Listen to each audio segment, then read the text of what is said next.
Ibang-iba ang tingin ni Sudaryong sa kung ano ang kanyang mga naririnig patungkol sa prinsipe.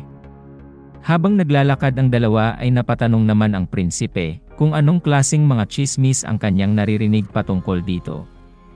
Mayroong mga ilan-ilan ang nagsasabi na ang ikalawang prinsipe ay hindi nababagay maging heavenly demon, kaya't nagsorry naman si Sudaryong sa kanya.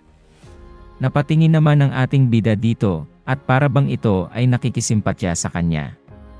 Wala lang naman ito sa prinsipe, at sinabi niya na posibleng ito ay isang class din ng pagpapapuri sa kanya, kaya't naguguluhan na lang si Sudaryong. Para sa prinsipe ang pagiging heavenly demon ay hindi isang uri ng karangalan. Ang kanilang kulto sa ngayon ay hindi pinamumunuan ng takot. Kaya't ang plano ng prinsipe ay baguhin ito, at simulan ang kulto sa ugat nito at seryoso naman ang prinsipe sa kanyang mga plano. Kaya't parang napapabilib si Sudaryong, at ganito pala ang asal ng ikalawang prinsipe. Habang naglalakad ng dalawa ay sa isip at puso ng ating bida ay talagang babaguhin niya ang kanilang kulto. At kapag hindi ito nangyari, ang maghihintay lang sa kanya ay ang kapahamakan ng kanyang buong pamilya at ang katapusan ng kanilang kulto. Sa sumunod na araw, makikita ang isang special investigator na kinakabahan na nagbabalita na may nangyaring masama at kinakailangan nilang tignan ito sa lalong madaling panahon. Tumakbo ito kasama ang prinsipe papunta sa crime scene at nagmamadali sila doon. Nagulat ang ating bida sa kanyang mga nakita. At nagkasagupaan na nga ang mga special investigator at ang ibang mga kupal sa demonic army at halatang binubugbog lang ang mga nakadilaw. Sugatan naman si Sudaryong at ang isa pa niyang kasama ay nasa sahig na punong-puno ng dugo. Napasigaw naman ang prinsipe at pinapahinto niya ang lahat ng mga nangyayari at tinanong niya si Sudaryong kung nasaktan ba ito. Okay lang naman siya, pero ang kanyang kasama ay lubhang nasaktan at napakadelikado ng kanyang mga sugat. Tinignan naman agad ito ng prinsipe at napasabi siya na ang mga ribs nito ay nabali, kaya't dadalhin nila ito sa kanilang pagamutan ng mabilisan. At kitang-kita naman na ang ibang mga special investigator ay nag-aalala sa kalagayan ng kanilang kasama, habang nagpaiwan si Sudaryong upang samahan ang prinsipe, para harapin at tanungin ang mga demonic army kung ano ang kanilang ginawa. Napalingon naman ang ating bida, at tinanong si Gudang kung siya ba ang gumawa ng pambubugbog na ito. Hindi naman ito itinanggi ng kalbong si Gudang at pangiti-ngiti pa niya itong sinabi. Tinanong din ng prinsipe kung ano ang kanyang rason para saktan ang investigator ng Nirvana Pavilion. Sinabi naman ng kalbo na binangga nito ang kanyang balikat at hindi man lang humingi sa kanya ng tawad at naglakad lang papalayo, kaya tinuruan lang niya ito ng leksyon.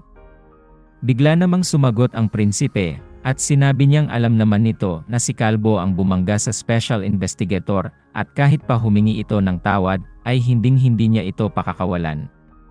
Kaya tumaas na lang ang kilay ng kalbo habang tinitignan ng masama ang prinsipe. Patawa-tawa pa ito at pasimpleng sumasang-ayon sa mga sinasabi ng prinsipe.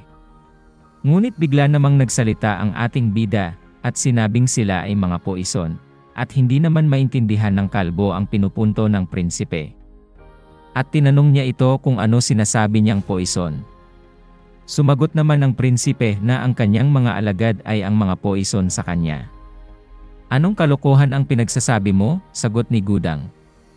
At bigla namang sinabi ng prinsipe na si Gudang din ang pumatay sa miyembro ng kanilang kulto noong nakaraang taon, at nakaraang 3 taon din ay pinatay niya ang 3 member pa dito matapos silang magkainitan sa kanilang bar, at napaisip pa ang prinsipe na lahat ng nakalaban ni Kalbo ay mga mahihina lang, at bago pa lumaki ang kaguluhan ay pinagtakpan siya ng demonic army.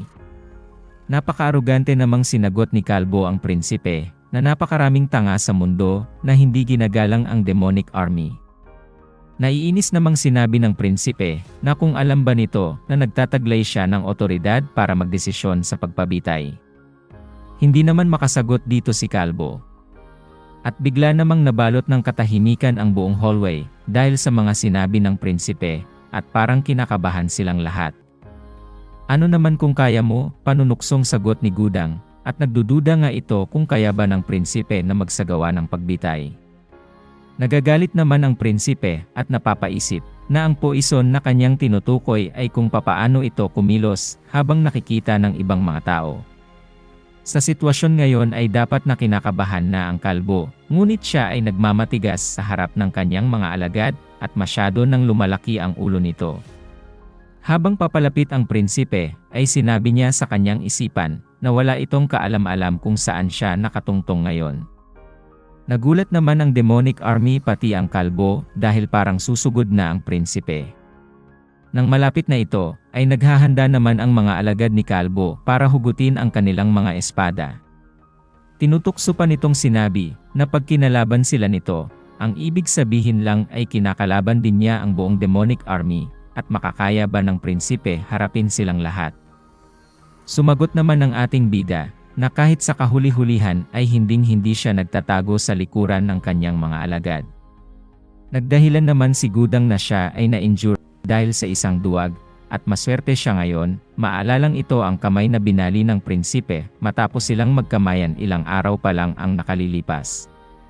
Nagbigay naman ng handicap ang prinsipe, at sinabi niyang hindi din niya gagamitin ang kanyang kanang kamay, para maging patas naman at makapaglaban na silang dalawa lamang. Nagulat naman si Kalbo sa mga kondisyon ng prinsipe. At bigla itong napasabi na baka magsumbong lang siya sa cult leader pagkatapos niyang ma-injury dito, habang patawa-tawa naman ang mga alagad niya. Hindi naman siya magiging responsable kahit mamatay pa siya dito, at nangangako ang prinsipe na tutuparin niya ito, at napapaisip naman si Sudaryong kung ano ang nais na gawin ng prinsipe. Kaya't napangisi si Kalbo, at napagdesisyon ng maglaban na nga silang dalawa, habang itinututok nito ang kanyang espada. Napabulong naman si Sudaryong na si Gudang ay ambidextrous, at kaya niyang gumamit ng espada sa kanyang kaliwa o kanang kamay man. At napaisip naman ang prinsipe na kaya pala parang may kumpiyansa sa sarili si Kalbo. At kahit gayon pa man ay naghanda naman ang ating bida, at hinugot niya ang kanyang espada para simulang harapin si Gudang. Nag-aalala naman si Sudaryong para sa prinsipe, at gayon din naman ang mga alagad ni Kalbo. Nagsimula na nga ang labanan ng dalawa, at unang sumugod si Gudang, sinubukan niyang atakihin ang prinsipe, ngunit nailagan lang niya ito. Sobrang lakas ng pagbigwas niya ng kanyang espada, at nasama pa nga ang ibang mga tao sa hallway, ngunit makikita naman na tumalon lang papalayo ang ating bida. Sinubukan ulit na atakihin ni Kalbo ang prinsipe, at parang tutusukin niya ito. Sa taas ay tinusok niya, ngunit nakailag pa rin. At habang pababa ang prinsipe ay tinitignan lang niya si Kalbo sa pagwasiwas nito ng kanyang espada, at hanggang makababa siya, ay hindi pa rin ito tinamaan ng mga atake ni Gudang.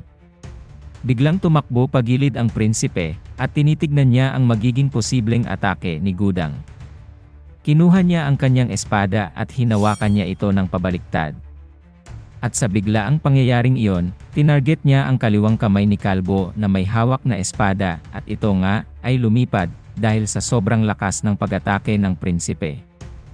Napasigaw sa sakit si Gudang habang tumatalsik naman ang kanyang mga dugo.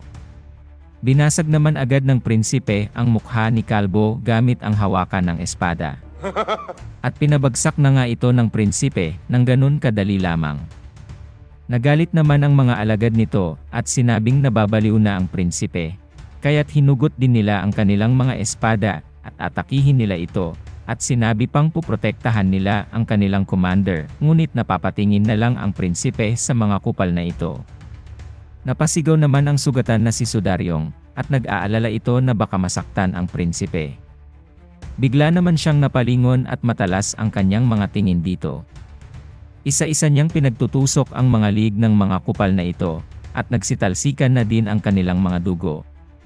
Natumba ang lahat ng mga alagad ni Kalbo, at parang walang emosyon ang ating bida. Nagulat naman si Sudaryong at iba pang mga taong nakakita sa mga pangyayari. Sinabi naman ng prinsipe na ang kasalanan ng mga taong namatay pa lamang ay pagtataksil sa kanilang kulto, kaya't kinabahan ang ibang alagad ni Kalbo. Napatingin naman ang prinsipe sa sahig, dahil mayroon siyang narinig na nagsasalita, at sinabi nitong patawarin na sana siya. Wala namang pakiramdam ang prinsipe para sa kalbong ito, habang ito ay nagmamakaawa at duguan.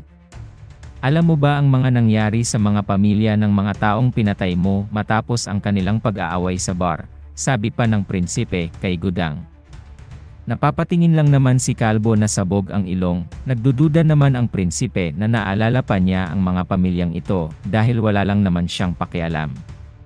Nagmamakaawa naman si Gudang at sinabi niyang lahat ng ito ay pagkakamali niya. Pinatatahimik naman siya ng prinsipe habang itinataas nito ang kanyang mga paa at biglang may tumalsik pang mga dugo. Nagulat naman ang mga alagad ni Kalbo habang natakot din si Sudaryong. Galit namang sinabi ng prinsipe na sino ba siya para patayin ang kanilang mga cult members.